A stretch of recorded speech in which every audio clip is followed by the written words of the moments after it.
8장. 에브라임 사람들이 기드온에게 미디안과 맞서 전투를 치르러 나가면서 우리를 부르지 않다니 어떻게 우리에게 이럴 수 있습니까? 라고 말하며 심하게 따졌다. 그러자 기드온이 그들에게 대답하였다. 내가 한 일이 여러분이 한 일과 비교나 되겠습니까?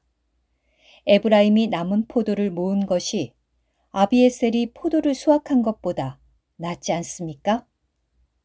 하나님께서 미디안의 두 족장 오렙과 스앱을 바로 여러분의 손에 넘겨주셨습니다. 내가 할 수 있었던 일이 여러분의 한 일과 비교나 되겠습니까? 기드온이 이렇게 말하자 그제야 그에 대한 그들의 화가 누그러졌다. 기드온은 자기와 함께한 300명과 요단강에 이르러 강을 건넜으며 지쳐 있었지만 계속해서 추격하였다. 기드온은 숲곳에 이르러 그곳 사람들에게 말하였다. 나를 따르는 이 사람들이 지쳐 있으니 이들에게 떡을 좀 주십시오. 나는 미디안 왕들인 제바와 살문나를 추격하고 있습니다. 그러나 숲곳의 족장들이 말하였다. 우리가 그대의 군사에게 떡을 주다니 제바와 살문나의 손이 이미 그대의 손 안에 들어오기라도 했단 말이오? 기드온이 말하였다. 그렇다면 여호와께서 제바와 살문나를 내 손에 넘겨주실 때 내가 광야의 가시와 찔레에다 대고 여러분의 살을 짓밟고 말겠소. 그러고 나서 기드온이 브누엘로 올라가 그곳 사람들에게 똑같은 말을 하니 브누엘 사람들도 숲곳 사람들처럼 똑같은 대답을 하였다. 그러자 기드온이 브누엘 사람들에게도 말하였다. 내가 평안히 돌아올 때 이 망대를 헐어버리고 말겠소. 그때 제바와 살문나는 갈골에 있었고 15,000여 명의 군대도 함께 있었는데 동방 사람의 모든 군대 가운데서 살아남은 사람은 이들뿐이었다. 왜냐하면 칼을 쓰는 용사 12만 명은 이미 쓰러졌기 때문이다. 기드온은 노바와 욕부하 동쪽 천막에 거주하는 이들의 길을 따라 올라가 적군이 방심한 사이에 그들을 쳤다. 제바와 살문나가 도망하자 기드온이 그들을 추격하였다. 그는 미디안의 두 왕 제바와 살문나를 사로잡고 온 군대를 혼란에 빠뜨렸다. 이렇게 요아스의 아들 기드온이 전투를 마치고 헤레스 오르막길에서 돌아오다가 숲곳 사람들 중 젊은이 하나를 사로잡아 캐물으니 그 젊은이가 기드온에게 숲곳의 족장들과 장로들 77명의 이름을 적어주었다. 기드온이 숲곳 사람들에게 가서 말하였다. 제바와 살문나가 여기에 있소. 여러분은 우리가 그대의 지친 군대에게 떡을 주다니 제바와 살문나의 손이 이미 그대의 손 안에 들어오기라도 했단 말이오? 라고 하며 나를 조롱하였소. 기드온은 그 성의 장로들을 잡아들이고 광야의 가시와 찔레에다 대고 숲곳 사람들을 짓밟았다. 또 그는 브누엘의 망대를 허물고 그 성 사람들을 죽였다. 기드온이 제바와 살문나에게 말하였다. 그대들이 다볼에서 죽인 사람들은 어떤 사람들이었소? 그러자 그들이 대답하였다.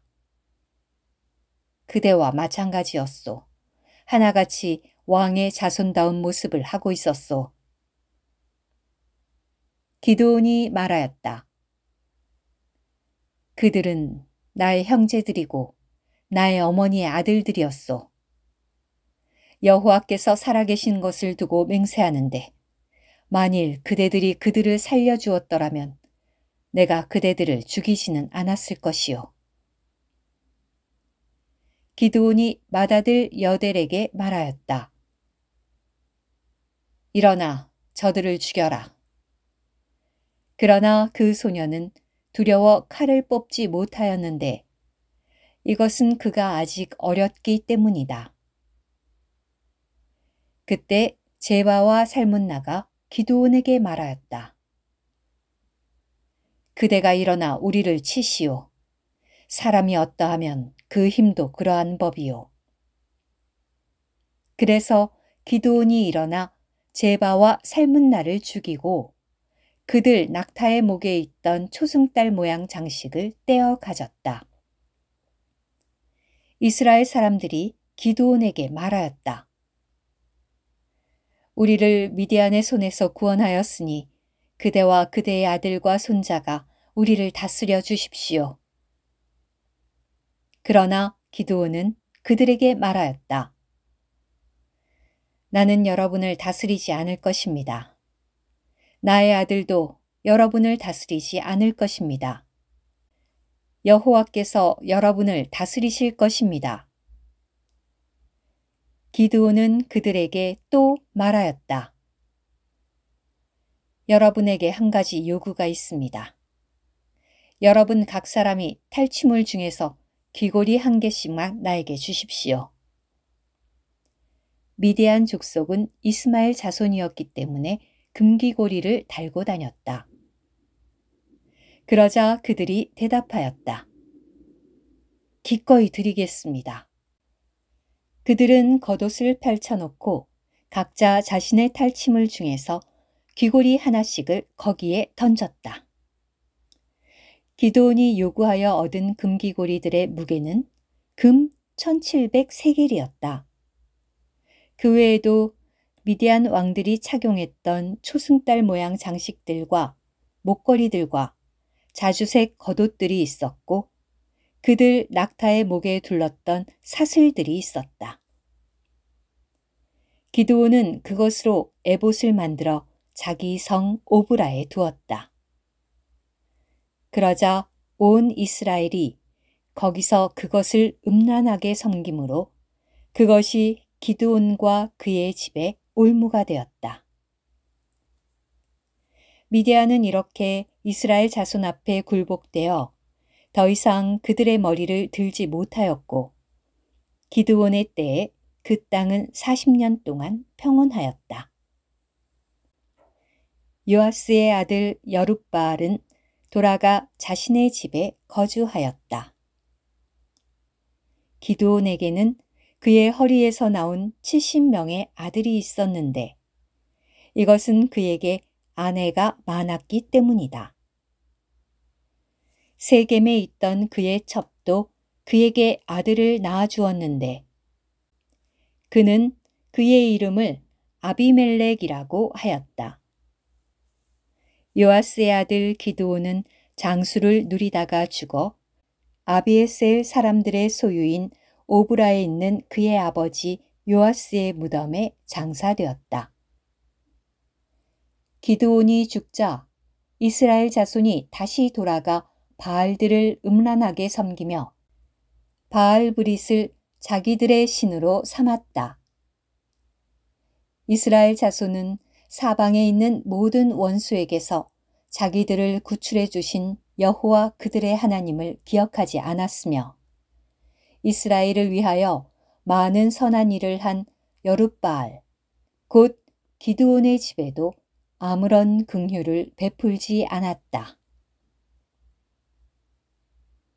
오늘 큐티. 기드온은 크게 성공한 후에 형편없이 실패하였습니다. 기드온이 실패한 내재적인 이유는 그가 하나님을 저버리고 사탄과 합하였기 때문입니다.